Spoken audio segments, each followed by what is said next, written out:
chances are very strong that if you are watching this show, or really any show on Rumble or Brighteon or BitChute or X or any of the other various video platforms that allow for at least more free speech than YouTube, there's a good chance that you are very concerned about what's happening in the world, the turmoil, the chaos that continues to brew. We're seeing it rising every day. And it doesn't matter what we do. We fight back. We do what we're supposed to do. And yet it seems as if all of the cards are stacked against us. Look, I have faith-based perspectives on this, things that you can and should do. But I'm not going to talk about that right now. I do want to talk. That's for another day. I do want to talk about your financial future. And I want to talk to you specifically about physical gold and silver. Now, there's a reason why a lot of these companies out there, a lot of these show hosts that are much bigger than me, they tell you to go work with these guys, work with those guys. These guys and those guys have super deep pockets. The reason they have super deep pockets is because they make a whole lot of money off of you. I know that sounds like, oh, you're just talking trash, but it's reality. Look, I've been researching this for many years. I have worked with many other gold companies. And the reason that I switched to Genesis Gold Group is not just because they're a faith-driven company. That's awesome. I love that aspect of them.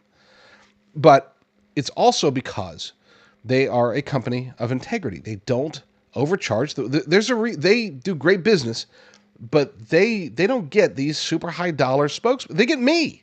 Okay? I'm not a super high dollar spokesperson. And it's because they operate with integrity, and they can't afford people bigger than me. So check them out. Go to rumblegold.com, download your digital dollar defense guide, your wealth protection kit, and learn for yourself how Genesis can help.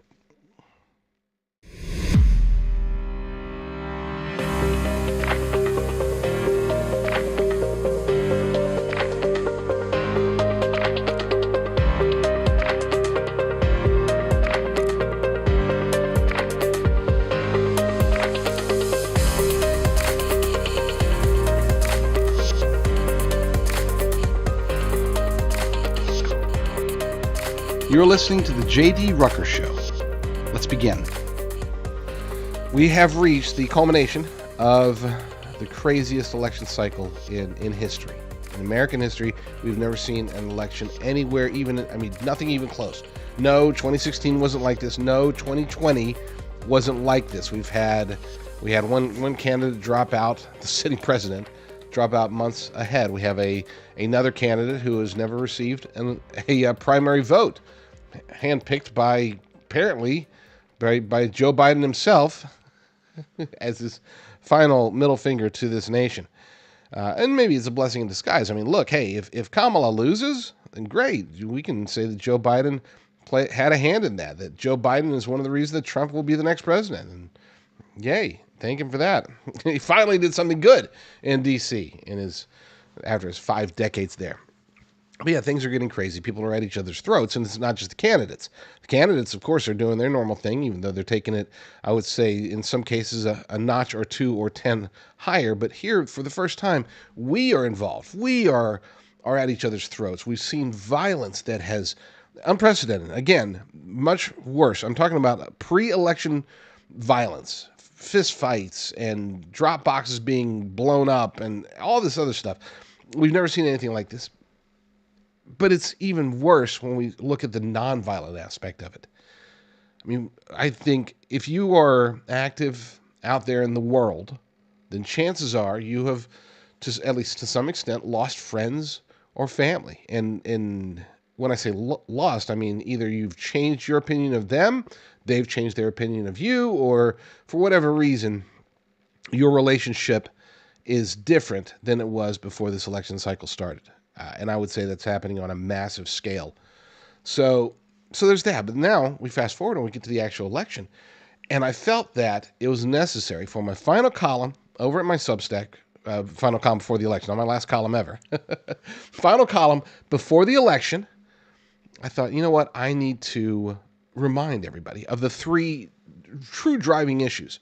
These are the 3 issues that are driving voters. Now, one of them I don't believe should be an issue, but it is, so we have to address it. And I believe if we are able to to bring some semblance of sanity to the world. The only way that that can happen is if we vote for Donald Trump, which is crazy considering that he's supposed to be the one he's the bombastic and this, that, or the other.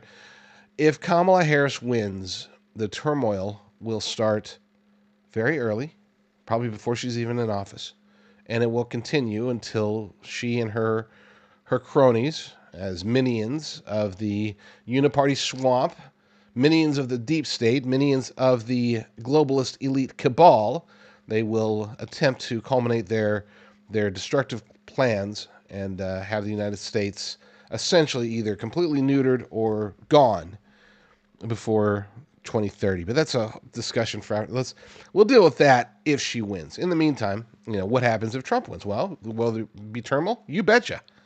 Okay, there will definitely be turmoil in America regardless of who wins. And that's the unfortunate reality, is because if Trump wins and the turmoil starts, a lot of people are going to be like, oh, see, this is what happens if we had only voted for Kamala. It won't matter at that point, hopefully. Lord willing, it won't matter, because all sorts of craziness will still be happening, even on from a legal perspective. Congress still has to do their part. In other words, the election doesn't end tomorrow. Our role in it, as far as being able to go out and vote, mostly ends tomorrow, though I would say that there are other things that should be discussed afterwards, things that the Democrats are going to engage in, but we'll keep that off to the side until the results are in, because there's nothing we can do about it ahead of time. So with that said, 3 issues that are driving American voters today. These are the 3 issues that we need to remind everybody about. Remind everybody about the truth, because we can't just devolve into name calling and sore feelings and make this a truly fully emotional election. Unfortunately, when people are emotional, they make the bad decisions. And we want people to make good decisions on election day. Even if they're a Democrat, even if they're an independent, even if they're a never Trump rhino, they still need to come to the conclusion that the best path forward for the United States of America is with Donald Trump in control of the White House, with Republicans in control of the House and the Senate. Now, I've been a huge critic of Republicans for many, many years. I think they are feckless. I think they are weak. I think that many of them, if not most of them in D.C., are not actually truly Republicans. They are globalists. They are working for the uniparty swamp. They are the Mitch McConnell people, the Paul Ryan people, the John Boehner people, he's gone, so I forgot him, Kevin McCarthy, those people. And hopefully, the jury's still out on Mike Johnson. Seems to be one of the bad guys so far, but we'll see. He's been bad, but he hasn't been as bad as his Republican predecessors. So with that said, let's dive into 3 things. But first, I want to declare 3 certainties, 3 things that I am 99.9% confident about. Well, the last one I'm 100% confident about, but the first 2, I am 99.9% confident about these things, and I put this in my column. Number 1, Donald Trump will win both the popular vote and the Electoral College in a landslide. The polls, as always, are being manipulated, and I will likely talk about that later in the show. I'm undecided. Depends upon how things go. We'll see if I have enough time. Number 2, the uniparty swamp, deep state, and globalist elite cabal are doing everything in their power to steal the election, gaslight Americans, and control the fate of the world. And it's not hyperbole. They are literally trying to steal this election. Steal it, as in voter fraud, illegal aliens, whatever, voting machines, voter suppression, whatever. They're doing everything. They have a huge arsenal of weapons that they can use to try to steal elections. And they're using them. They're using them right now. And they will continue to use them until they either win or they realize that they can't win. Which brings me to point number 3, and this is the part that I'm 100% certain about. God's absolute supremacy means he will choose who is in the Oval Office next January. In other words, look, we can do everything we can and try to get Trump to be able to make it too big to rig, to make it to where there's no way they can overcome the massive lead that he's able to build up. And if God does not want Trump in the White House, then he won't be. On the other hand, the uniparty swamp and their cronies, they can do everything they can to steal this election. And if God wants Trump in the Oval Office, he's going to win. People will say, well, doesn't that erase free will? And that's a discussion for another day. It does not. Okay, you don't know what your role is in his plan. All you know is that you fight the good fight. That's it. Just fight the good fight. Do what you're supposed to do. And then, let see which side you're on at the end. So let's get to these three. Before we go any further, I should note that one of the reasons that I haven't been doing my promos for Prepper Beef, which you can get to by going to worldviewbeef.com, is because we really wanted to wait for the election to be over and determine which direction to go. Because I hate to say it, but if this is going to come out as some sort of marketing threat, but it's not. If Kamala Harris wins, we're going to have to raise prices. We know that. We are very well aware of that, and we're not excited about it. So with that said, I did relaunch my promo code JDR, and you can go to worldviewbeef.com, use promo code JDR, and get 35% off for a limited time. And again, if Trump wins, we're not raising prices. There's no need. I mean, unless things happen that I don't expect, but we would have to raise prices if Kamala wins. So worldviewbeef.com, promo code JDR. So let's get into this. Number one, James Carville said, and these are, by the way, just as a reminder, because I took way too long to lead into this. Just as a reminder, these are the three issues that should be at least front and center in the minds of Americans, and what I believe to be driving the voters. So number one, obviously, is the economy. James Carville was right. It's the economy, stupid. That's it. I mean, he was right. And when you look around, you see Americans can look in their pocketbooks, look at their bank accounts, look in their refrigerators, look everywhere, and realize that the economy is suffering. I would say that the Trump campaign did a decent job. Now, Donald Trump himself, focusing on tariffs, talking about reducing income tax, not taxing tips, not taxing Social Security, or I forget exactly all the things that he said he wasn't going to tax, but even hinting at the possibility of removing the income tax altogether. These are all good talking points, and they make for short, quick blips. But we live in a digital age where people can have access. They have access to the wealth of human information in the palm of their hands, right? So this time more than ever would have been a great opportunity for them to disseminate the truth about inflation. Okay? We have the Inflation Reduction Act that was passed. The final vote came from Kamala Harris. Why didn't they latch onto that? I'm sorry, but I think it was a huge mistake to not latch onto that and say the Inflation Reduction Act, which they pushed, which she passed, was actually Green New Deal light, and it harmed the economy. It made inflation go up. That's what she did. She can say, oh, well, the economy this, and people can say, oh, but she wasn't in charge of the economy or whatever. She did this. The Inflation Reduction Act is hers. And it didn't work. I shouldn't say it didn't work. It did work. It did work as they intended it, just not as they promised. They said, based upon the name, it would reduce inflation. And it did not.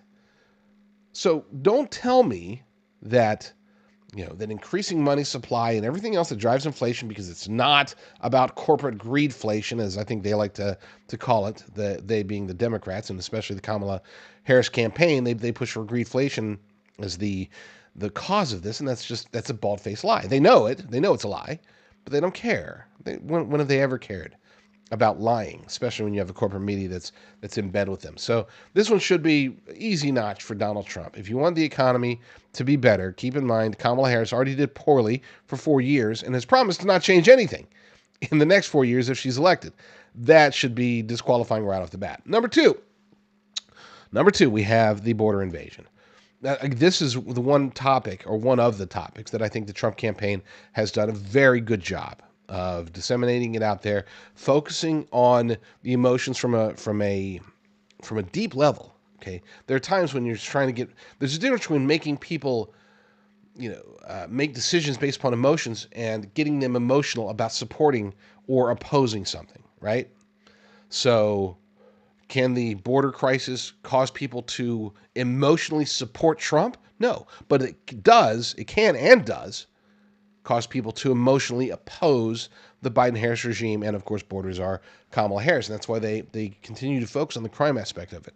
The one little note that I would have added, the one little, I guess, change that I think it would have behooved them, the Trump campaign, and I'm not a campaign advisor or anything like that. I'm not an analyst. I'm not a pro at this. And I'm sure they'll say, oh, that's just all too hard to do. But maybe, who knows? I think they could have done it.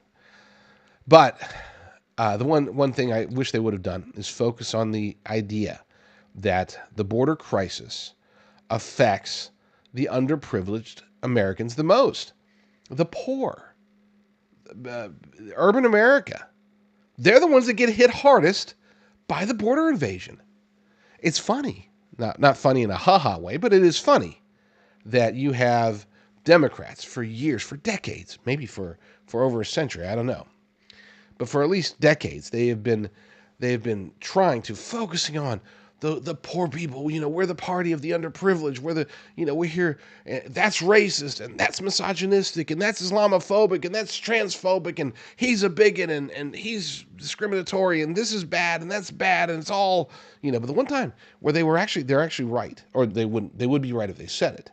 The one time where they invoke that something actually affects a particular people group more so than say rich people, it's the border invasion. The border invasion. You go ask anybody in downtown Chicago. Okay, any of them are you being affected by the border invasion? They will invariably say yes. Yes, they are. New York City, Los Angeles. These are areas where I believe had the Trump campaign focused on this notion that and they mentioned, I shouldn't say, it's not like they avoided it. They just didn't. They made a choice, and they probably made the right choice. Because again, I'm not a campaign expert here. They know the messaging. They see the polls, right? But they focused on crime, crime rising. I would have focused on, and again, it's just a question of levers up or down. I'm not saying don't talk about that. I'm saying that I would have put more emphasis on how people in inner city America are being detrimentally harmed by the border invasion, and it's only going to get worse over the next 4 years. And the reason I would have done that is because I think that for the first time, and I'm thinking too long term perhaps for the campaign, but for the first time in as long as I've been alive, there is a true opportunity to expose the Democrats and how they harm the people that have been supporting them, propping them up electorally for decades. And that people in the inner cities. Okay, you take out the cities, you go to suburban or rural America, and you've got a majority will be Republicans. It's the cities that make the country, or in particular states, skew left. So take over the cities. Don't avoid them. But again, I'm thinking long term, and they're smarter and paid better than me, these campaign guys. So maybe there's a reason that they decided not to go down that road. So third issue, final issue. And this is the one that shouldn't be an issue at all, but it is. And that is abortion. I get it. The abortion issue that's where, what's the easiest way to put it without being too insulting? It's an unhinged, no, wrong word. It is I'm trying to find the right word. It's irrational for that to be an issue. And here's why. An issue for this election. And that's why. The reason why is because if it doesn't matter who wins the election, this election will have almost zero impact on abortion at the federal level. Zero. And they've made it out as if, if Trump gets elected, then it's going to be, abortion's going to be banned. And the Republicans have made it, to be fair and balanced here, Republicans have said, if Kamala gets elected, it will be, nationwide abortion until birth or even after birth. And I've even said, echoed some of those talking points. But here's the reality, okay? It doesn't matter who wins when it comes to abortion. Because if Trump wins, there's not going to be a nationwide abortion ban of any sort, even an abortion restriction. There's not going to be one signed into law. Even if Republicans control the House and the Senate, they're not going to touch it. They're going to stick with what Trump has said from the beginning of this campaign. Leave it to the states. The federal government's going to stay out of it. So nothing will change if Trump wins. Nothing. I mean, the chances of anything, I would put it at basically zero. There is a 0% chance that if Trump wins the election, that any changes on the federal level will be made on abortions. So then you say, well, they're trying to make abortion legal everywhere. They're trying to codify Roe v. Wade. For that to happen, let's say Kamala Harris wins, for her to be able to codify Roe v. Wade, as she has promised, then they will have to win the House. They will have to win the Senate. They will have to remove the filibuster. They will have to pass through all legal challenges. And they will have to do so in a year where they have been exposed. The Democrat Party and the Democrat policies in general have been exposed as destructive.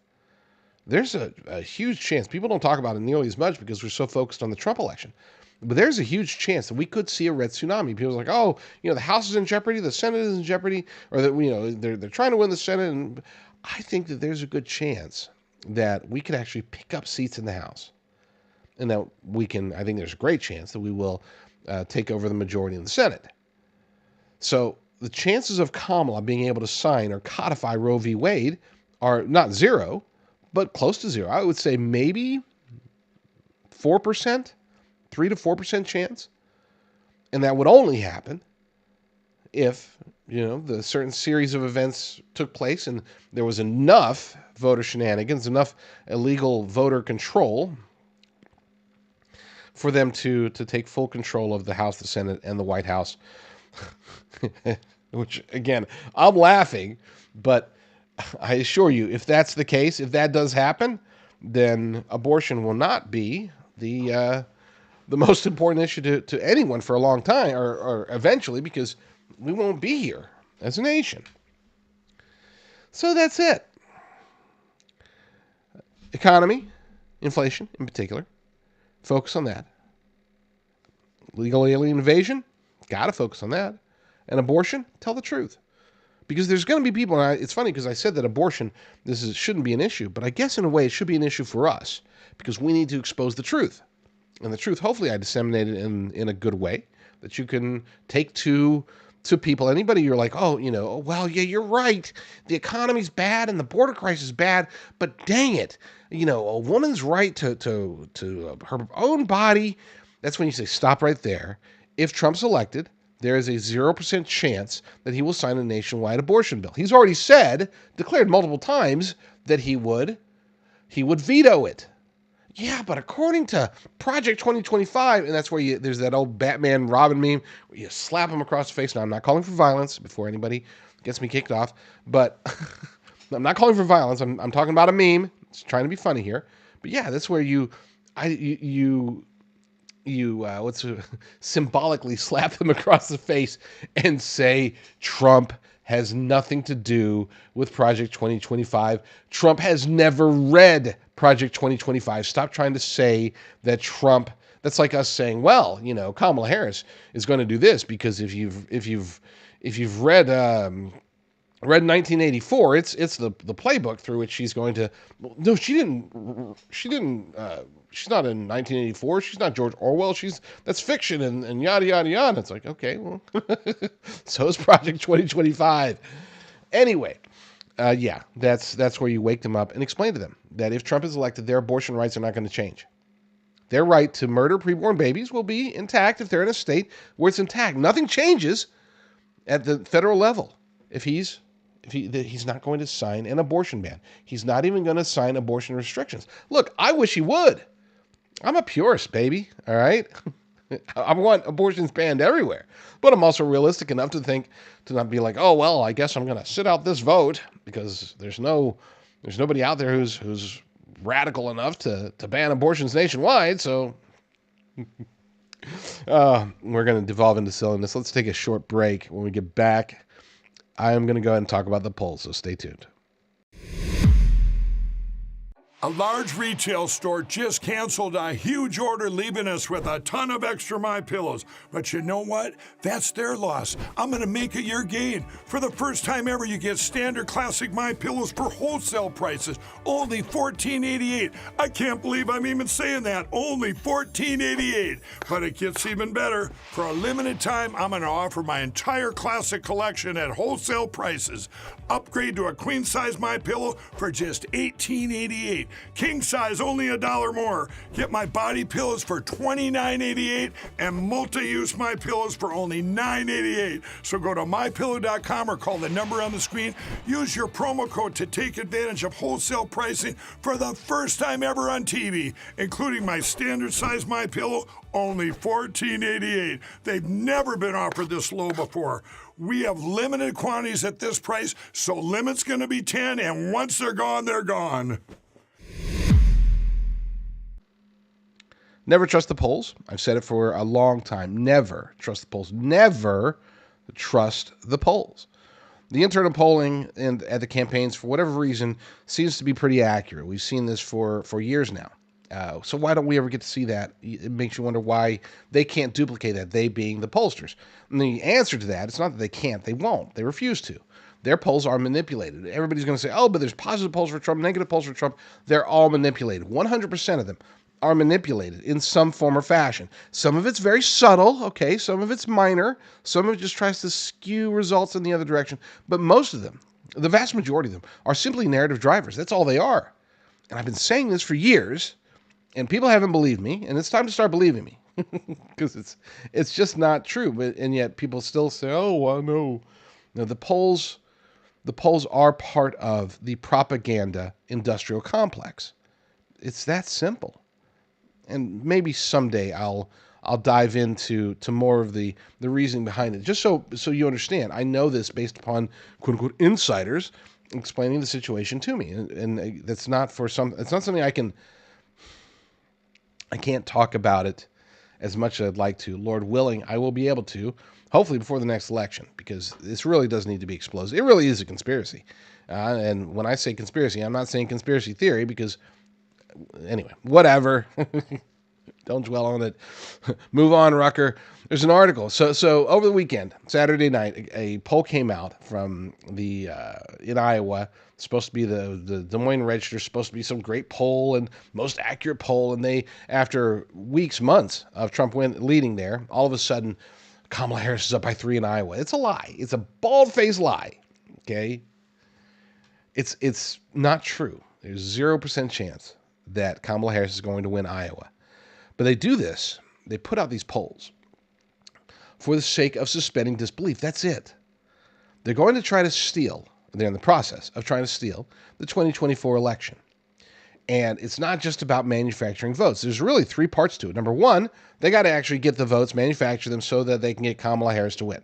Number 2, they have to do so in a way where they can either evade or bribe or blackmail or whatever law enforcement or anybody that could stop them. They have to be able to hide it from them, or at least the ones that could figure it out or who do know, keep them in their pocket. That is a crucial part. That's, again, when we go back to, 2020 was adjudicated. No, it wasn't. Okay, it wasn't. I would even question whether or not Trump's own team, and I don't question Rudy Giuliani, but other members of his team weren't actually working against him to make sure that he couldn't have the 2020 election properly adjudicated. But that's a theory for another day, and that one is a theory. I don't have facts on that one. But they are trying to steal this election, so they need the polls to help to suspend disbelief. That's it. That's what they need the polls to do. And that's why they put them out there. So that the people, so that you and me, and granted, you and I aren't going to believe it. If Kamala Harris wins, I can assure you, I will know that the election was stolen.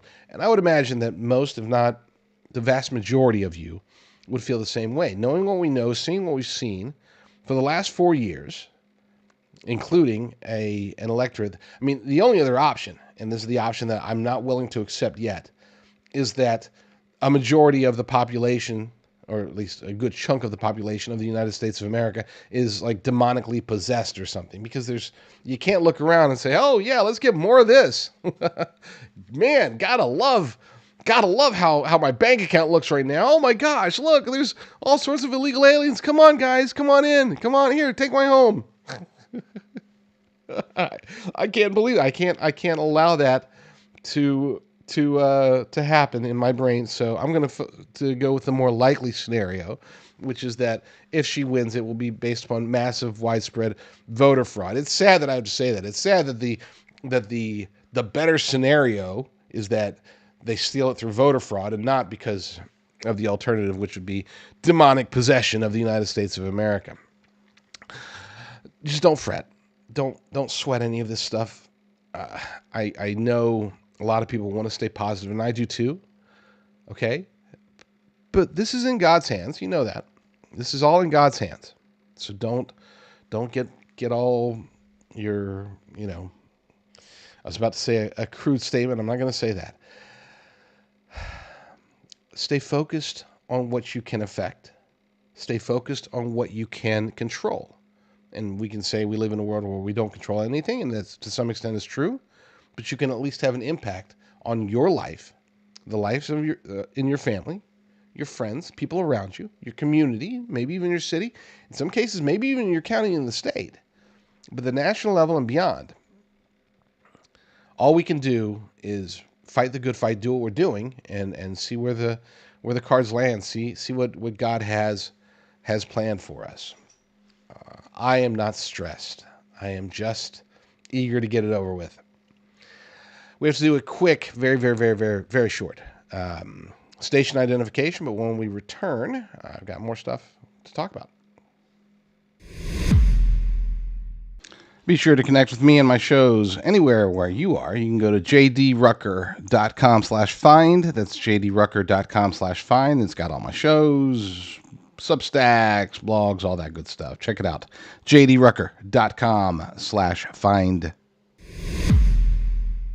Speaking of polls, I have someone else who's at least skeptical of the polls. Now, granted, this is Piers Morgan, and to be fair, I don't like Piers Morgan. I don't like him at all, really. I think he's not a good dude. I think he's part of, sometimes he's part of controlled opposition. Sometimes he's just opposition. He's British. I mean, nothing against Brits in general, just Piers Morgan specifically. With that said, he was pretty close to being spot on. He had some good points, we'll say, when he was asked about recent polls. Now stateside in my studio, I took him out of probably a very important meeting with probably his favorite couple of drinks. Is Piers Morgan. Piers, great to see you. Great to see you, Brian. Fantastic. You remain the only man who can get me out on a Saturday night onto television rather than some fancy restaurant. Thank you. It's at the top of my resume. Where do you see, as just being here a week, you went to the MSG rally. Very curious where you see it. Look, I think it's fascinating. It's electrifying, right? The whole world is watching this election. I remember a period about 5 months ago when everyone feared it might be the most boring race in history. Two old guys duking it out again. How wrong were we? We've had 2 assassination attempts. We've had Trump in a garbage truck, Trump in McDonald's, like you said. We've had Joe Biden getting assassinated politically by his own party and replaced by Kamala Harris, and so on. And now it's like on a knife edge, isn't it? I mean, you look at all these swing states, and really, you can't call any of them with any great authority. Tonight there's an outlier poll about Iowa that shows maybe Harris is up there. I don't believe that. It was 15 points. Trump was up, and now it just had the Des Moines Register put her up. That doesn't seem right. And there's another poll in Iowa which has Trump heavily ahead. Look, my gut feeling, and I had this in 2016, and when I was saying it and writing it in 2016, people were laughing at me. But I kept saying, I'm getting a feeling that the Trump train is steaming to victory. I get that feeling again now. I've been in LA, I've been in New York. I'm getting a lot of people who did not vote Trump last time, but who are prepared this time, even if they don't like him, they're prepared to vote for him this time to stop Kamala Harris becoming president. I'm going on my gut, and I'm feeling he could actually end up winning quite big. And Pierce, you're not new to the Trump train. I mean, you guys have sparred together. You and Trump, you've been friends for a while, but you also disagree to each other's face, which is relatively unique. But this is what you said to us a short time ago about what you thought, if Trump could come out and win, what it would mean. Watch. It is one of the great comebacks in political history. And I read a column for The Sun in London this week likening it to when Sinatra was thrown to the wolves in the late 40s, thought his career was over, all done and dusted. And then, boom, he comes back from here to eternity. He wins an Oscar for Best Supporting Actor, and his career becomes one of the most iconic in the history of American celebrity show business. Donald Trump is on the verge of pulling off a similar comeback. You're not backing up the comments. Well, I think the word Nostradamus should be used there, shouldn't it? Look, I think I would compare it actually to what happened with Tiger Woods in golf. Tiger Woods was finished. He was number 1,100 in the world. Everyone was writing him off. The golf world, the celebrity world. He was done, toast, finished, kaput. And what happened? Tiger Woods didn't get the memo. And he fought back and he won the Masters in 2019. Greatest comeback in the history of sport. If Trump pulls this off, and it is obviously incredibly close, but I think he will pull this off. And if he does, it is the greatest comeback in the history of politics. He becomes the Tiger Woods of politics. And it would be an extraordinary thing. We can remember, can't we? Start of 2022, it was over. You know, Ron DeSantis was surging away in the polls for the Republican nominee, and Trump was gone, done. Look at him now. It's incredible. He was by himself in Mar-a-Lago, and now he's got a better team around him than ever before. The other question I had, only you can answer, is what's the rest of the world think about him as a leader? Because we keep hearing that the rest of the world didn't like him. But I talked to the president of Poland, loves the guy. And then I talked to Prime Minister Boris Johnson this week. And I said, honestly, he's got a book out. He really likes you. You have the very similar accent. This is what he said about Trump as a global leader that he saw. I had a good relationship with him. With Donald Trump? Yeah. And people, you know, liberal friends of mine in the UK kind of freak out when I say this, but I enjoyed his company. Now, actually, do you like him as a person or do you like him as a leader? Yes. Do you like him as a leader? So I'm here as a terrible, I'm going to confess that I both, right? And I've always found him the model of kind of old world courtesy and charm. And he thinks the world needs a strong leader in America. I think a lot of people feel that. I think a lot of people think two things. One, that Trump, in his own blunt way, take NATO, for example. What did Trump do with NATO? He was misquoted as saying he wants to get rid of it. No, he didn't. He said, look, if America's going to pay the big lion's share of the costs of NATO, you will have to stump up and pay what you're supposed to be paying, and you're not. What's happening now? Have you noticed? Every other NATO country is now paying what they should have been paying. That is billions of dollars they wouldn't have been paying if Trump hadn't rattled the American saber of power. And America does that because America, in the end, has to do most of the heavy lifting. So I think Trump has a blunt way of going about things, yes. Sometimes his rhetoric can be, it can be controversial, it can be disappointing if you like him. Sometimes you groan and go, don't say that, Donald. But actually on the world stage, a lot of world leaders that I've talked to and interviewed, they have a respect for him. They do think he's a tough character. They do think he gets stuff done. And they do think this weird way he goes about dealing with people like Putin, like President Xi, like Kim Jong-un. He brings them in, if you like. And I think it's quite an effective tactic. You get these dictators, these very controversial foreign leaders. Trump gets them in, he sits down with them, he treats them with respect. Makes it quite tricky for them to pull stunts on his watch, and they didn't. Right. I also think that a lot of the issues he ran on in 2016 are more apropos today. Build a wall. Oh, we're not going to build a wall. Get rid of sanctuary cities. Oh, you're so mean. Almost every sanctuary city is going, how did it get so bad? And how did we not finish that wall? And what are the two big issues? Economy, immigration. What are the two things that the American voters in all the polls I've seen trust most with Trump over Harris?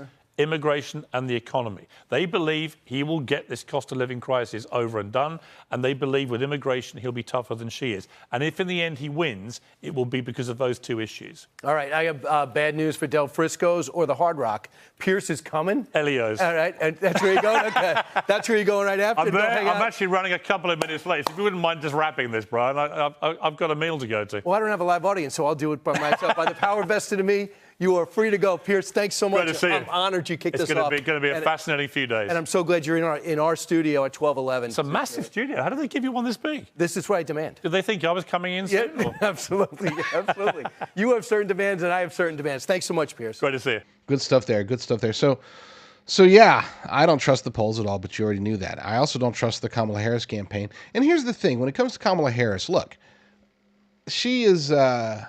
she's a chameleon. We know that. It works very well with her name. Kamala Chameleon. We often call her over at thelibertydaily.com. But it's worse than that because she's demonstrated an ability to... You can't even call it a flip-flop. She just changes. She morphs. It's very... I don't hate to say it. It's true. It's very demonic. Her ability to become other people, to invoke other accents and all that stuff. But it's not just the obvious change in her voice. It's also the way that she changes her perspectives, her emotions, her messaging. Watch this. This is an example of how Kamala went from one end of the spectrum to the other really fast. And understand, in this fight, as Tim Walz likes to point out, we are joyful warriors. Joyful warriors. Should never again stand behind the seal of the President of the United States of America. Never again. Never again. Never again. We did have some fun over the weekend over at thelibertydaily.com. We found a clip of Doug Emhoff, the second gentleman, Slugger Doug, as we like to call him over there. He came up with a whopper. I'm just going to present this with no... I'm going to hold back my commentary because it would be bad. Kamala did what Kamala always does. She just put her head down and she went to work. Like I said, I'm not going to say a word. Nope, not going to go there. Slugger Doug said it all. Who else says it all? A lot. I've been so impressed with Nicole Shanahan. Not necessarily, I don't know anything about her policies other than she is a radical leftist on most of them. But I do know that, number one, as a campaign surrogate, she's stepped up. She really has. She's enjoyable to listen to. She has very down-to-earth style perspectives, and she and her team are incredible at putting out what I consider to be the best campaign ads out there today. I mean, not even close. She puts together, her team or whoever, the Make America Healthy Alliance, I guess, they put together campaign ads that you wish that Trump could air them himself. He can't, but you wish that he could, because they're fantastic. I mean, they drive the right messages home. They resonate very nicely. Watch this one isn't necessarily the closing argument, but it wasn't called the Dream Team, but that's what I look at it as. I mean, this is bringing together some real powerhouses to address the major, massive concerns that we have here in the United States of America.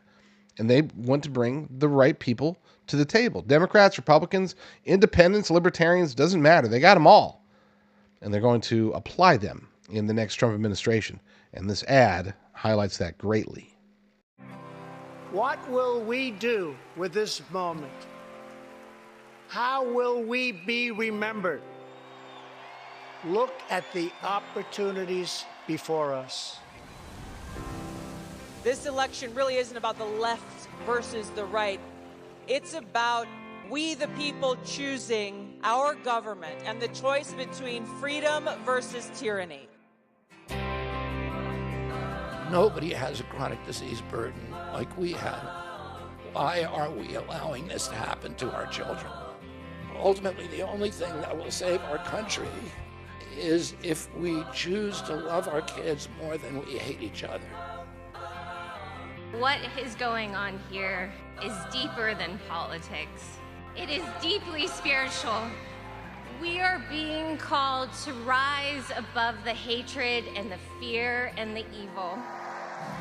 We need to remember above and beyond that we must love our neighbors, that we must treat other people as we hope to be treated. You want to be a rebel? You want to be a hippie? You want to stick it to the man? Show up on your college campus and try calling yourself a conservative. America is going to reach heights that it has never seen before. The future is going to be amazing!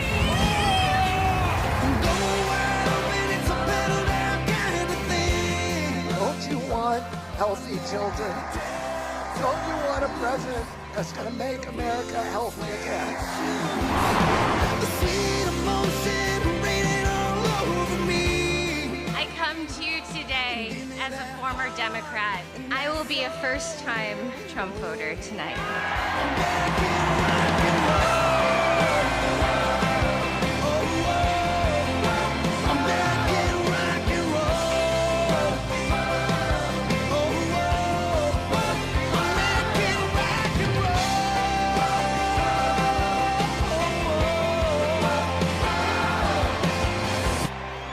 The people dreamed this country, and it's the people who are making America great again.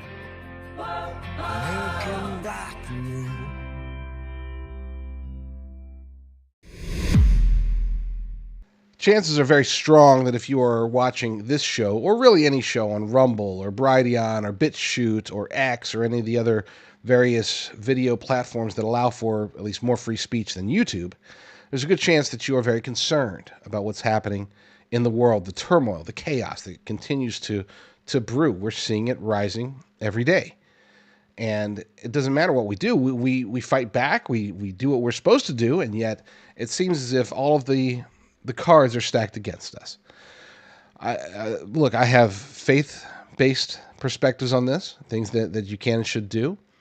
But I'm not going to talk about that right now. I do want to talk. That's for another day. I do want to talk about your financial future, and I want to talk to you specifically about physical gold and silver. Now, there's a reason why a lot of these companies out there, a lot of these show hosts that are much bigger than me, they tell you to go work with these guys, work with those guys. These guys and those guys have super deep pockets. The reason they have super deep pockets is because they make a whole lot of money off of you. I know that sounds like, oh, you're just talking trash, but it's reality. Look, I've been researching this for many years. I have worked with many other gold companies.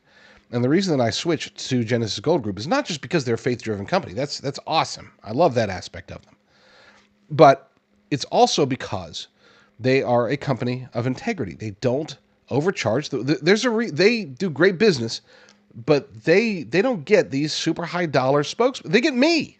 Okay, I'm not a super high dollar spokesperson, and it's because they operate with integrity and they can't afford people bigger than me. So check them out. Go to rumblegold.com, download your digital dollar defense guide, your wealth protection kit, and learn for yourself how Genesis can help. Depending upon which news reports you read, anywhere from 32 million to 40 million Christians are allegedly going to sit out this election.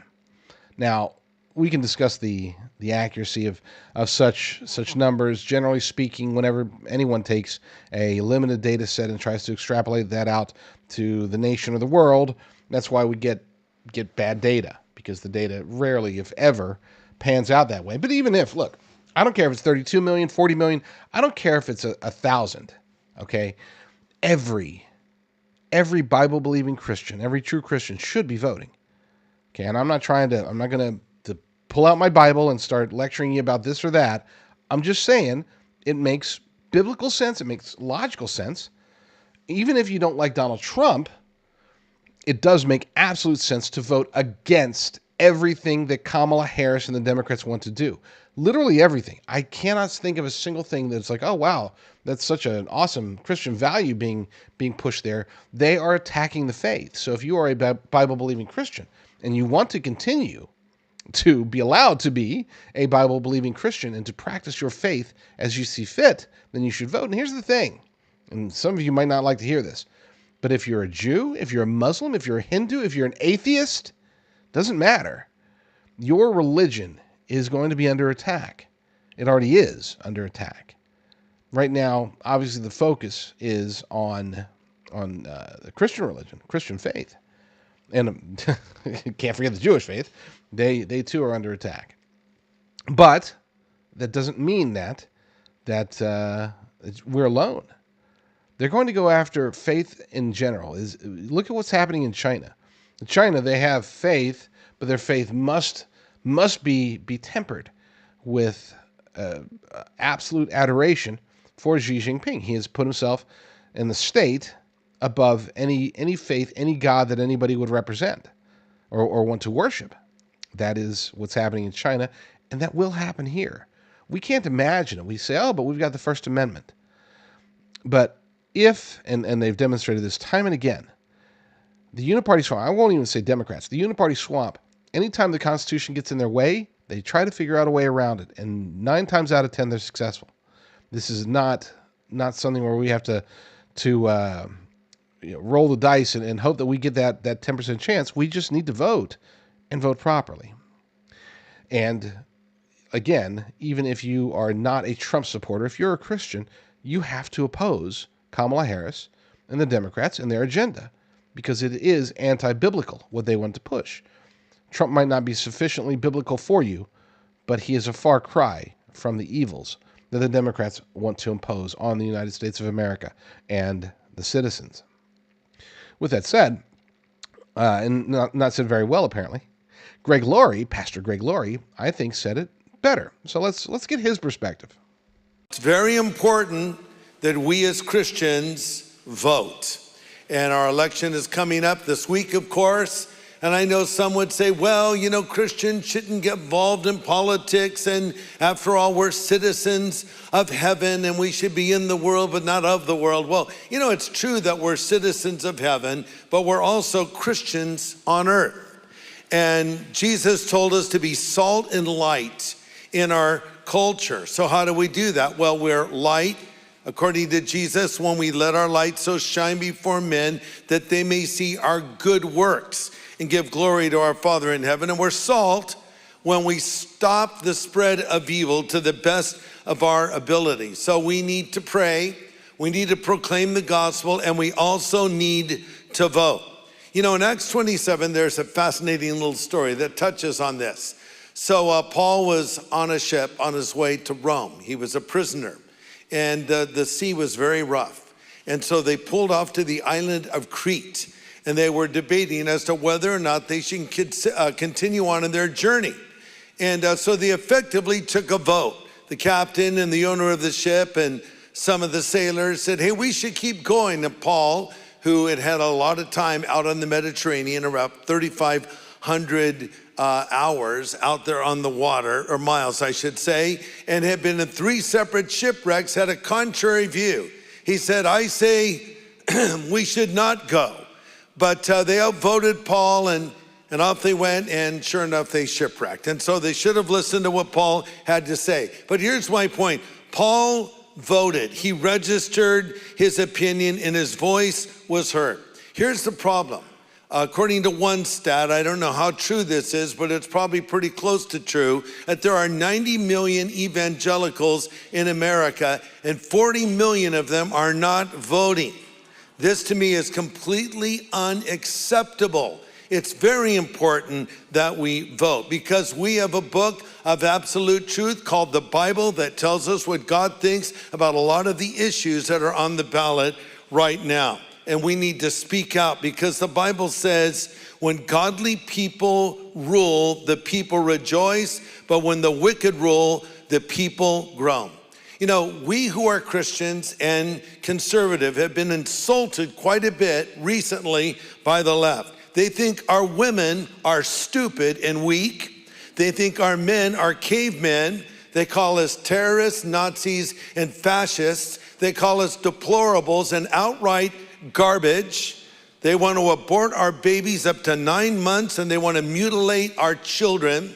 They support nations that back terrorism, like Iran, and want to pull some of our support from our longtime ally, Israel. They can't define what a woman is. They want to redefine the family. They incentivize criminals and ignore the victims. And when someone says Jesus is Lord at one of their rallies, they tell them you're at the wrong rally. So this party and these people will not get my vote. I just want you to know.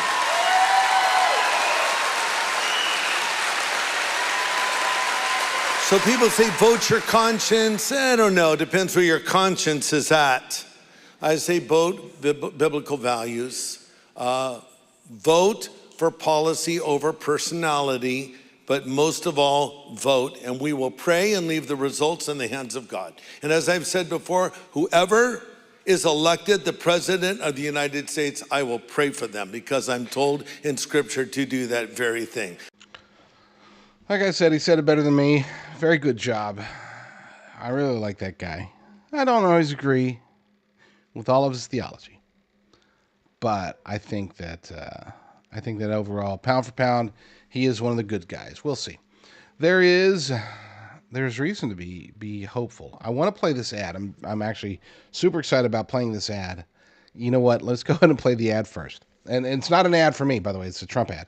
A Trump PAC ad, and it makes the case for going out and voting that may not be as good as Greg's, but as far as an ad goes, I thought it was pretty awesome. So let's play that. Think about all they've done to Donald Trump. First, it was hoaxes, witch hunts, and impeachments. Then it was FBI raids, courtrooms, and mugshots.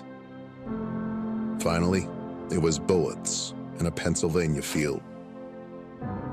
And after all that, this man stood up with blood draining down his face, pumped his fists in the air, and told us to fight.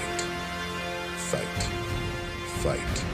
America's future will be bigger, better, bolder, brighter, happier, stronger, freer, greater, and more united than ever before. And we will make America great again. We know what they think of us. The only garbage I see floating out there is his supporters. So if Donald Trump can get through all of that, we can get out to vote. Good stuff there. And look, the messaging, we know, you and I know, we know that Trump can and should and almost certainly will win the election. The only concern there is whether or not they're able to steal it. They are panicking, and a Substack dropped from the great techno fog today that should, I mean, there's a reason why we believe that we're going to win, and Democrats are very terrified. According to this article, election 2024, the day before, there's reasons for optimism. We want to be hopeful, but we want to, like Trump always says, pretend like we're down by 1 point. We're down by 1 point. In other words, we're within striking distance across the board. Doesn't matter if he's up by 10 or if they're going to cheat by 20. I don't care. Pretend like we're down by 1. Get yourself and everybody else out there to vote. But according to this, which is a day away from the 2024 presidential election, and if you're feeling a little on edge, let us offer a little consolation. The Democrats are wrecked with worry. We've documented the polling trend for the last couple of months. The movements from September 10th, 2024 to the present day, November 1st, has Republicans feeling confident. Victory isn't guaranteed, but it's safe to say that leadership is cautiously optimistic. Look, we're going to win, okay? Part of me is almost against articles like this because it's like, hey, the polls are looking good. I don't care about the polls. Hey, you know what I care about? I care about when I go out there and I see people out here in California going crazy for Donald Trump. And then I hear, basically, you look around and you see nobody's going for Kamala Harris. Nobody. There's a handful. I mean, there are definitely people out here, obviously, in California that will vote against Donald Trump, but nobody cares about Kamala Harris. There is no passion there. You might say, well, there was no passion behind Joe Biden. That was a bit different. Because back then, Joe Biden had a history. People knew him. People Democrats had known he saw the Obama glow to him, so to speak, because he was in the Obama administration, and they saw that as potentially a third Obama term, and in many ways it was. Took Obama on steroids in many ways, but that was different. This is nobody likes Kamala. I mean, I don't think Kamala likes Kamala. Doug Emhoff definitely doesn't like Kamala. She should watch her back from Slugger Doug. Anyway, bad joke, horrible joke. I retract. But with that said, let's go ahead and talk about this cautious optimism. Back in September, based on the aggregate polls, Kamala enjoyed a slim lead in the majority of swing states, Wisconsin, Michigan, North Carolina, and Pennsylvania, and was essentially tied with Trump in Nevada, Georgia, and Arizona. But things have changed. Momentum shifted. In a race with a number of close states, the last 60 days have been very good for Donald Trump. Per the New York Times aggregate, Trump has secured slim leads in Nevada, North Carolina, and Georgia. He has gained 3 points in Arizona. Kamala's lead in Wisconsin has shrunk, and she is now fighting to not lose Michigan. Nate Silver was kind enough to post this chart showing shifts for the last week and month. While there are some changes from last week benefiting Democrats, they have been insufficient to cut into Republican gains this month. Technically last month, if polling can be believed.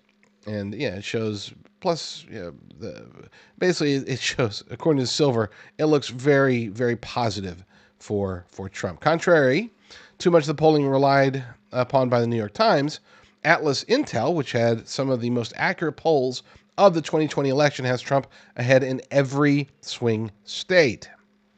And I shouldn't just blow past it. Let's show that up on the screen. North Carolina over 50%, Georgia over 50%. He's over 50% in all of them, except for Wisconsin, Michigan, and Pennsylvania, where he's at 49.6, 49.7, and 49.6, still ahead of Kamala Harris by more than a point. So, good stuff there. Theoretically, Trump could have a clean sweep of all the swing states, but don't get too confident just yet. The race for independence is tight. According to the latest Atlas polls, Trump is winning independents in Arizona, Nevada, and North Carolina. He's lagging behind Kamala in the independents vote in Georgia, Michigan, Pennsylvania, and Wisconsin. Georgia seems like the outlier, but even with that large margin, Atlas has Kamala behind Trump in Georgia by 2.5%. For what it's worth, I'm not going to play that. Yeah. Good stuff. So bottom line is that, Republicans have reason to be hopeful for this election from a polling perspective. I know I said don't trust the polls, and I still say that. I go based upon what I can see. And what I can see is this. Not just is there a lack of enthusiasm for Kamala Harris. My wife had noted, she said, did you see that at Kamala's last rally that it was packed? I'm like, yeah, it's a good bike tour. They had to bus in a bunch of people to fill it up, But let's say that's not true. Let's say she does have some enthusiasm. We do know, again, that enthusiasm is against Donald Trump, not for Kamala Harris. But the thing that really gets me, and this is the part where I get most hopeful that the plans are in place for us to win, is that Trump himself, who has access to the internal polling, Trump himself is very nonchalant. He's having fun. And I can assure you that if the polling showed, his internal polling, not the public polls, I'm talking about the real polling. If internal polling showed that he even had the smidgen of a realistic chance of losing, that he wouldn't be out there like he is having fun. He would be. We saw what was happening at close to the end of the 2016 and the 2020 elections. He was getting angry, belligerent. He was. I mean, it worked at least in 2016, and we can say it worked in 2020 as well, because in 2020 he did win that election. It was just stolen from him, but that's a topic for another day. But if you look at the Trump now, he is having a blast. I mean, he really is. He's going out there, and he's just shining from the Trump that we saw at the end of the 2016 and 2020 elections. And I would say that that's based upon internal polling. So we will see. Will they be able to steal the election or not? And by they, I mean the Democrats, the Union Party swamp, the deep state, and the globalist elite cabal. Will they be able to steal it? Well, we'll find out, hopefully tomorrow. The way that, if we want to talk about predictions, here's my prediction. And I know you don't care, but I'm going to tell you anyway. My prediction is this, is that if we have such a landslide that the Democrats can't overcome it, if we make it too big to rig, as Trump and many others like to say, then we will know on election night or shortly thereafter, within a day, we will know that he has won. If it comes down to the late states, Pennsylvania, Arizona, Georgia, oddly enough, why are the only states that are super slow on their counting? Why do they happen to be battleground states? Makes you wonder, huh? But if it does come down to them, then I think they're going to steal it. I think they'll steal it in the dark of night, in deep dark corners, with nobody watching. Oh, we had poll watchers, yeah, but now you guys are counting the mail-in ballots that magically are appearing from nowhere. Oh, you found a drop box that you forgot to pick up, and that drop box happens to be all for Kamala. But we wouldn't know because of the way that our elections are run. In other words, if it does come down to, if we don't win on election night or shortly thereafter, they're going to steal it. They're going to, if it's going to come down to those last 3 or 4 states that are still counting ballots, days or even weeks afterwards, then that will give them enough time to manufacture enough votes to steal this election. And then we cross that bridge when it comes. But in the meantime, I'm still very hopeful. I think he's going to blow it out of the water. I think that he's going to win humongous, bigly, on Election Day. I think that we could know, I mean, once that first unexpected blue state drops, whether it's Virginia or New Hampshire or any of the allegedly blue states that are not battleground states, once 1 or 2 of those drop, I believe that they're going to say, oh, crap, abort, cancel Operation Steal 2024. We're not going to win. There's no point. Just we'll take whatever congressional seats we can and figure something else out. Maybe that's hopium. Maybe I'm just like, oh, you're being delusional there, little rucker. But that is my hope. Let's take a quick break. When we get back, I don't even know what we're talking about. Some good stuff.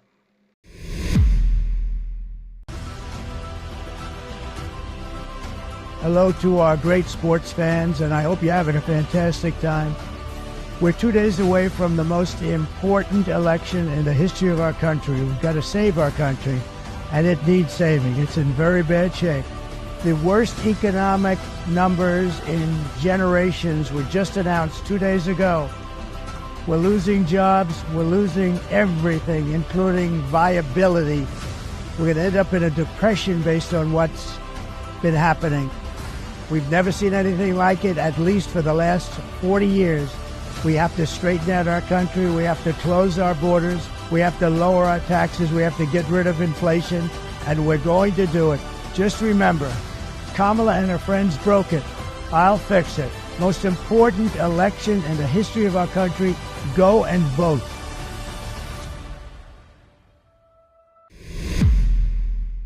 I'm Jonathan Rose, CEO of Genesis Gold Group. As Americans, we work hard every day to provide for our families and ensure their future. But with the uncertainty facing our economy, it is more important than ever to safeguard your wealth and protect your retirement savings. Educated investors look to safe haven assets to shield themselves from the economic storm. Tangible assets like gold and silver can provide stability, security, and most importantly, peace of mind. In 1997, the Taxpayer Relief Act allowed Americans to hold physical precious metals like gold and silver in their IRAs for the first time. Today, Genesis Gold Group helps our clients transfer existing IRAs, 401ks, and other retirement accounts into physical gold and silver, tax and penalty free. With thousands of satisfied clients, 5-star reviews, and fully accredited with the Better Business Bureau, our experienced team is here to help you navigate the process. Start to finish, now is the time to educate yourself on the importance of a diversified portfolio, including tangible assets like gold and silver. Call now to receive our free wealth protection kit and digital dollar defense guide. Call now and we'll include our extremely popular Silver Prepper Bar free when you open your account. Add it to your IRA or have it sent to your home. Call Genesis Gold Group today at 800-200-GOLD. Prepper Bar only available through Genesis Gold Group.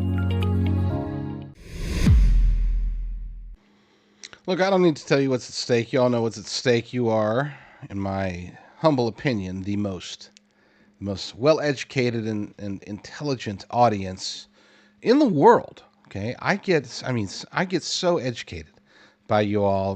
People send me emails. They go to jdrucker.com/talk, jdrucker.com/talk.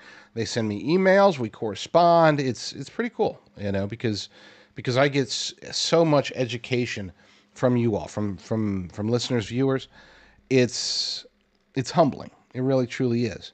And that's one of the reasons that I know that you all are intelligent. I can also tell because nobody ever hops into the chat.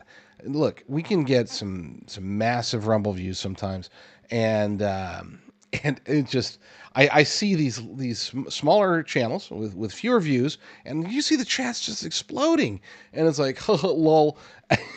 And I'm not ripping on people in the chat. I'm not. Okay, I'm not.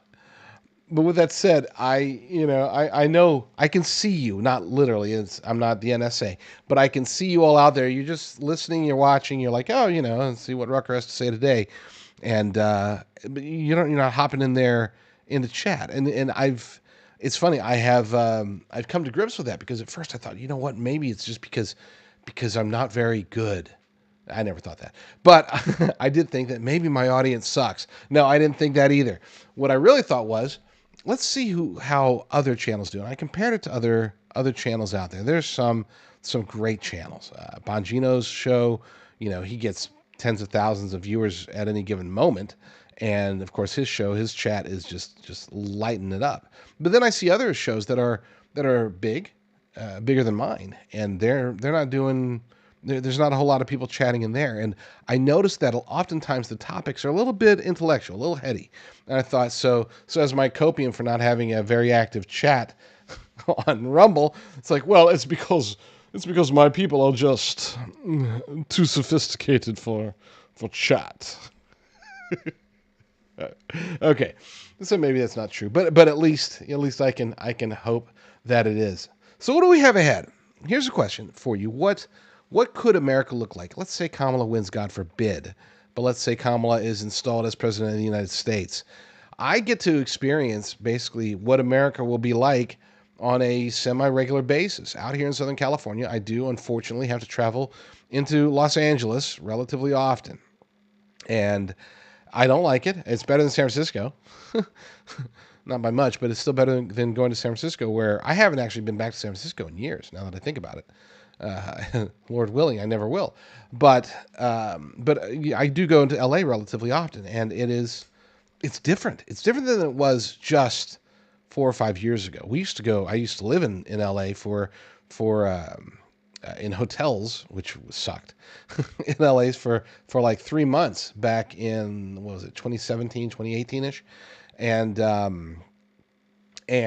it was bad, but it wasn't like, oh my gosh, honey, we're going to die. It was bad, but it wasn't, at no point did I think, oh my gosh, this can't be fixed. Well, now I go through LA and it can't be fixed. I mean, it can't. And it's not just the crime, it's everything. It's the feeling of the city. And that's what Kamala Harris wants to do to every city in America. And she wants to expand it to every suburb of America. And then she wants to expand it to everywhere in America. They're trying to make it to where you and I can't hide. It doesn't matter if we got a bunker in Montana, they're going to find us and they're going to bring the crime. I'm going to play a video. There's a news report that strangely has some pretty not graphically, you can't see blood, but I mean, they show people getting absolutely just mauled, run over by these street takeovers that are so common in leftist cities nowadays. Let's play that. And you tell me, is this really what we need in America? anywhere? On to other news now. Chilling video of a dangerous street takeover that sends two teens to the hospital in Anaheim. It is circulating on social media and is part of the police investigation. The video captures the moment a black Dodge Charger loses control and crashes into a group of spectators, apparently pinning several people and angering the crowd. Orange County reporter David Gonzalez shows us that the search is still on for that driver.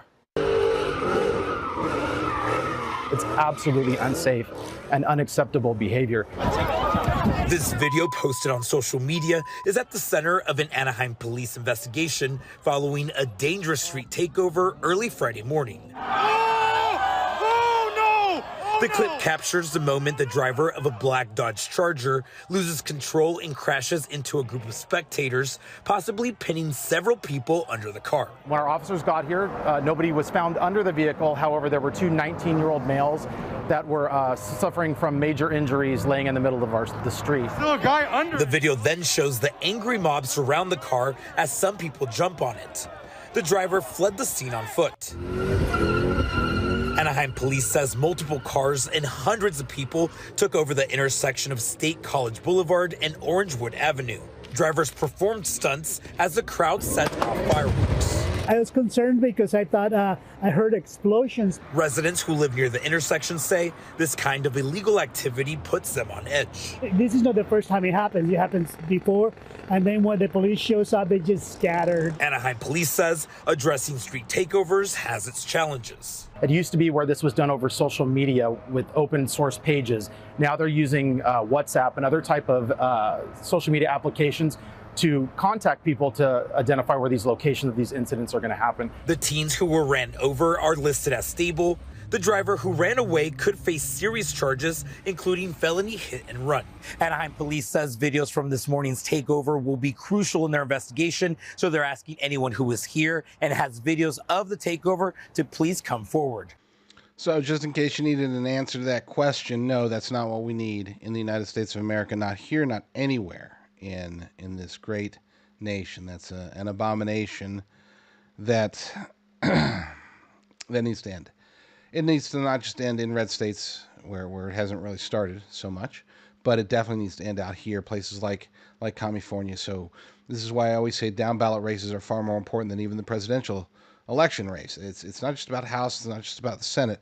More importantly for you and for me, what directly affects our lives are the city, state, and local elections, and county elections, of course.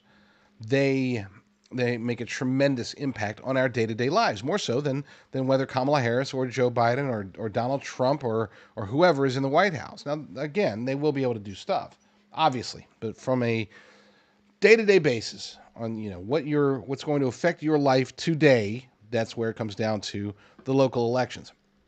Let's turn to an article, though. This is actually an article/video. I'm not going to play the video, but because it's on YouTube. But I will play this, or I will go over the 25 reasons. This comes from Patrick Bet-David over at Valuetainment. 25 reasons Donald Trump will win the 2024 election barring a black swan event.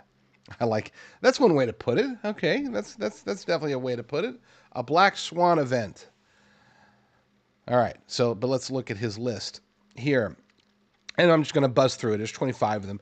But again, this is more of a technical perspective. This is like, hey, point 1, point 2, point 3, point 25 as far as reasons why we really should be hopeful. And I'm okay with that. We could always use a little bit more hope. Let me enlarge it so y'all can see it too. Number 1, media endorsements. Major newspapers like USA Today, LA Times, and Washington Post, which previously supported Biden, are now withholding endorsements for Kamala Harris, leading to subscriber backlash. And that's important because it's not like they didn't know. They didn't know that there would be survivor backlash. They expected it. Subscriber. Freudian slip. They knew there would be subscriber backlash, but either they were too dumb to think it would be as big as it was, or they thought, you know what? Can't do it. Just can't do it. Maybe they grew a conscience. I think that may be the case with Jeff Bezos. Then again, this might be part of the globalist elite cabal's plan, which he is definitely a part of. Number 2, scrutiny of VP choices. Trump's VP choice, J.D. Vance, resonates better with voters than Harris's choice of Tim Walz. And to be fair, Kermit the Frog would resonate better with voters than Tim Walz. Tampon Tim was an awful selection, and I have 2 theories about that. which we'll cover. You know what? It's too late to go over those theories, not just for today's show, but just this late in the election.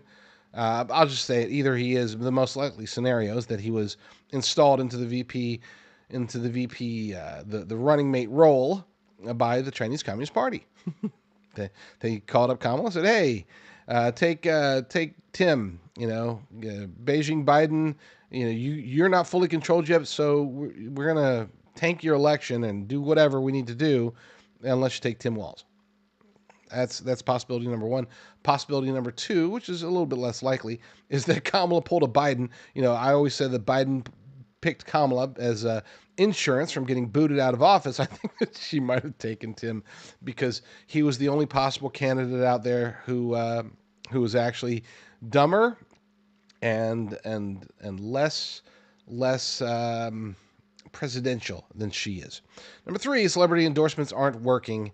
Praise God for that, and I'm not going to go over those. Number four, podcast interviews. It's funny, there was an article over at thelibertydaily.com. I didn't get to read it yet, but I will after the show, about how podcasting, like candidates need to figure out how to podcast. They need to learn this. This is the new media. What you're watching today is the future of media. Anyway, but yeah, Trump's decision. Okay, let's read it. Trump's decision to engage in popular long-form podcasts has garnered significant viewership, outpacing Harris's mainstream media appearances. Trump's media outreach resonates more with younger voters. Very true. But they still need the mainstream media because there's still old people that watch CBS or Fox News or whatever. Number five, fear tactics in the media. The mainstream media's use of fear-driven narratives calling Trump a Nazi, claiming his supporters are planning violence, etc., have been ineffective, while Trump's policy-focused messaging has been resonating with voters. To some extent. I said this earlier in the show, I think the messaging could have been better. It was good. It was very good. It just wasn't great, in my humble opinion. Not when it came to the economy or the border crisis. I think they could have done far better. Early voting patterns. This is a big one, potentially. Now, we'll know if it's a big one or not. If Trump wins, then we'll know that it was a big one. If Trump loses, then we'll know it was stolen, but we'll also know that too big to rig can't happen through early voting patterns. Traditionally, Democrats have led in early voting, but Republicans are reportedly leading in this cycle, which suggests strong, proactive support for Trump. It could also mean that the message of, hey, get out and vote early, that Trump, who's been delivering that message for a long time, the RNC has been delivering that message for a long time, Laura Trump has, everybody seems to be all on board for it for some reason, which I disagree with, but whatever. Yeah, maybe they just did a better job of getting their voters out. We will see. Number seven, corporate support. CEOs of major tech companies like Tim Cook and Elon Musk are engaging with Trump, foreseeing his potential to win and influence economic and regulatory policies. That's fine. Number eight, European stock market. I don't care. Number nine and plus 10. So two reasons. Jewish and Muslim voters. Support among Jewish and Muslim voters, traditionally Democrat strongholds, is reportedly shifting. Some leaders in Michigan's Muslim community, for example, are endorsing Trump in hopes of peace in the Middle East. The Somali groups endorsed Trump. What are the chances of that? Who had that on their bingo card? I did not. Number 11, rallies and audience engagement. Yeah, we know that one. Number 12, the black vote. This one we didn't see. I saw it coming sort of, but I didn't know it was going to be this big. Trump's support among black voters has surged since 2016 and 2020, which may signal broader appeal across demographics, typically less supportive of Republicans. So the black vote has been squarely a Democrat vote for decades, for some strange reason. Makes no sense. I'm not going to go there. But with that said, Trump has been able to finally break through. And it's, you know why he was able to break through where past Republican candidates have not? Because he tried. Want to know why he has always been solidly Democrat? It's because the Republicans have not even made an effort. It's the stupidest thing I've ever seen, but they basically, for the last, we'll call it 3 decades, they basically said, we can't get that vote. Let's just ignore it. And now is obviously Trump is proving a very bad move to ignore it. Trump is doing the right thing. Number 13, Harris campaign desperation. Harris's efforts to reach out to average voters has not landed, leading to mockery rather than support. Merchandise. Trump's merchandise sales far outstrip Harris's. I don't know what that... I mean, I get it. Like, there's that cookie poll, whoever gets the most cookies wins, and people don't want to buy, they want to buy merch for winners, not losers. I guess, I don't know. I mean, it demonstrates that there are a lot of people supporting Trump from a financial perspective, but then, but Kamala's got like $1 trillion in her bank account. Where did that come from, Mac Blue? Where did that come from? Which country? Yeah. Number 15, union endorsements. Some unions traditionally aligned with Democrats, like all of them. Some of them have endorsed Trump. It's good. Number 16, the Latino vote. Trump's support among Latino voters has grown, rising to around 39%, according to Pew Research data. That's huge. I mean, that is very big. And the Latino vote has traditionally been more faith-driven and more conservative. Okay, Latino voters. But again, horrible messaging from the Republicans. Number 17 and 18, Harris's bad publicity and Trump's superior marketing. Joe Biden's remarks calling Trump supporters garbage, combined with Trump's brilliant marketing immediately after, have given the Republicans a leg up. Sorry, a leg up. Phones live. Sorry, let me repeat that. Joe Biden's remarks calling Trump supporters garbage, combined with Trump's brilliant marketing immediately after, have given the Republicans a leg up in their competition. Number 19, the popular vote. Republicans have only won the national popular vote twice since 1988, but Trump is now closely trailing Harris in popularity. Number 20, Virginia and New Hampshire. It's two states that I mentioned. States that almost never break for Republicans are suddenly in play. And again, if on election night, those are the two to watch. If Virginia and New Hampshire break for Republicans, break for Trump, then the race is over. I would imagine that the uniparty swamp, the globalist elite cabal, the deep state, they will at that point say, you know what? Abort.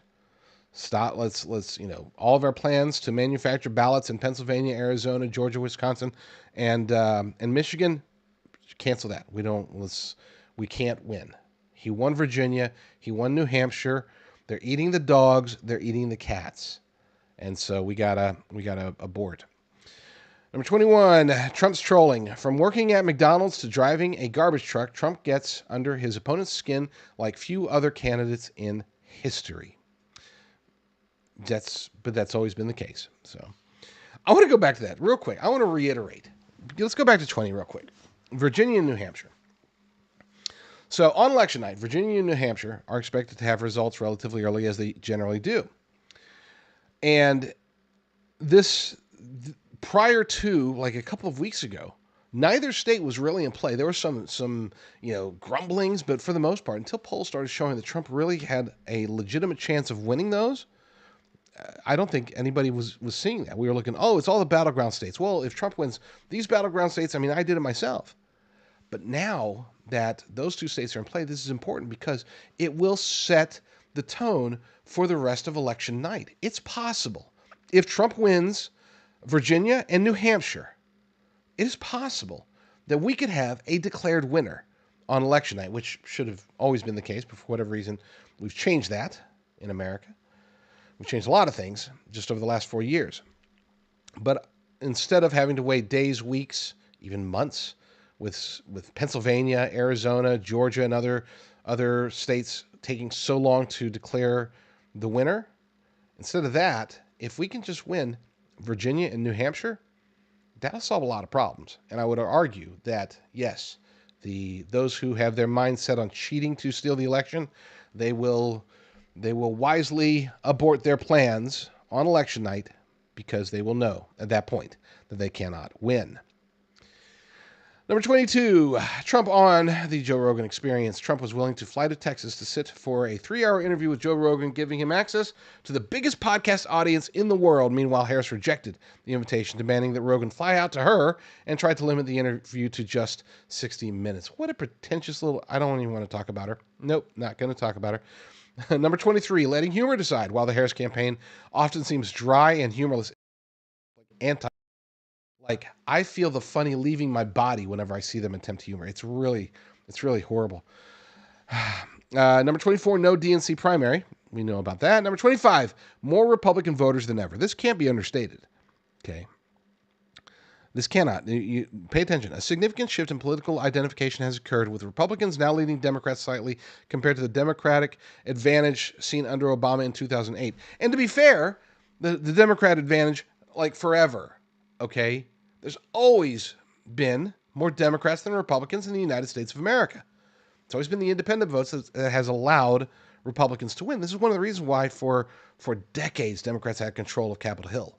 You know, it wasn't until Newt Gingrich came along and changes started getting made, and all of a sudden, oh wow, okay, so you're telling me that the Republicans are allowed to win the House or win the Senate? This is crazy talk. Yeah, there are now, according to the statistics, which you know how I feel about those, but there are now currently, allegedly, more Republicans than Democrats. I've always said there's been more conservatives than leftists. That's been the case, I think, for a long time. It's just Democrats have just been better at messaging, better at outreach, better at so many things, and definitely better at indoctrination, definitely better at gaslighting, brainwashing, and controlling corporate media. So there's that. Tomorrow's the day, guys. Be ready. Be very, very much prayerful. I mean, if you don't pray often, go ahead and do so. If you never pray, go ahead and do so. If you pray a lot, pray more. We need it. We need this. Don't forget that when Daniel asked God to intervene, God did. We sometimes, I think, we sit here, especially as Bible-believing Christians, we wonder, you know, should our prayers even ask for anything? I know I do almost every time. I think, you know, my prayer should be focused on just honoring God, on just being the lowly creature that I am, and just being grateful for even being alive. Grateful for all the blessings that I don't deserve. That should be my prayer all day. But we're flawed. We're humans, and we're needy. We ask for things. And I'm okay with asking now, today, and tomorrow, and for however long we need to, asking God to reserve judgment. Because here's the thing, and this is going to be an unpopular thing to say, but here it is. I would argue that if God allows Kamala Harris to win, that will be the beginning of our judgment. That's going to go into trials, tribulation, wrath. I'm not going to get into rapture, pre-trib, post-trib, or anything like that. I just think that and I don't even know if we are in the end times. I think we are. But I think that if Kamala Harris wins, she's allowed to be installed into the White House, that this is the message that our end is near. Like I said, it wasn't going to be a popular thing to say, but it is what it is. You know what? With that said, since I'm all doom and gloom now, let's end with something funny. Nothing makes me smile or laugh more so than children's laughter. Okay? And I'm not talking about in a goofy, weird, creepy Joe Biden way. I'm saying when kids see something that makes them laugh and they just start laughing from their gut, that I can't help. I'm going to leave you with a short clip that should hopefully make you smile today.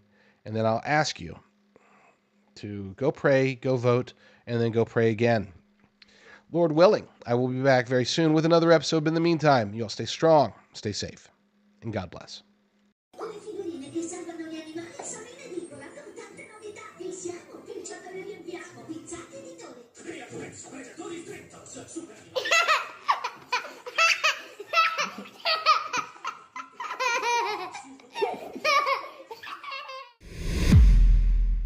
In a world of uncertainty, be prepared with Silver Prepper Bars, your ultimate hedge against political instability and economic turmoil. Introducing the Silver Prepper Bar, crafted from 0.999 pure silver and proudly made in the USA. This tangible, divisible asset can come in handy even in the toughest of times. Portable, perforated, and easily tradable, the Silver Prepper Bar is your lifeline in times of crisis. When facing inflation, currency devaluation, and financial meltdown, Silver Prepper Bars provide peace of mind. Don't wait for disaster to strike. Secure your future today with the exclusive Silver Prepper Bar, the only silver bar on the market divisible into 3 different size pieces for maximum utility, all while fitting in your wallet. The smart choice for savvy investors and preppers alike. With Silver Prepper Bars, you're ready for whatever tomorrow brings. Hi folks, I'm here today to introduce you to the Prepper Bar from PrepperBar.com, the most unique precious metals product we have seen in a long time. These 62-gram bars are perforated and easily broken down into your choice of 3 different sizes to fit a multitude of needs. Whether it be from asset protection from inflation, economic turmoil, or its unique utility for barter and trade, the Prepper Bar makes a perfect gift for all the precious metal lovers out there. Exclusively made here in the USA and selling out fast. Available in both gold and silver, these slim Prepper Bars fit neatly in your wallet, and their utility enables use in any situation. As gold and silver prices continue to surge, and top economists predict upcoming shortages, now is the time to secure your precious metals in the form of Prepper Bars. Go to PrepperBar.com now and place your order before supply runs out and prices go up. All payment methods accepted. Order your Silver Prepper Bars now at PrepperBar.com. Silver Prepper Bars, ready for whatever tomorrow brings.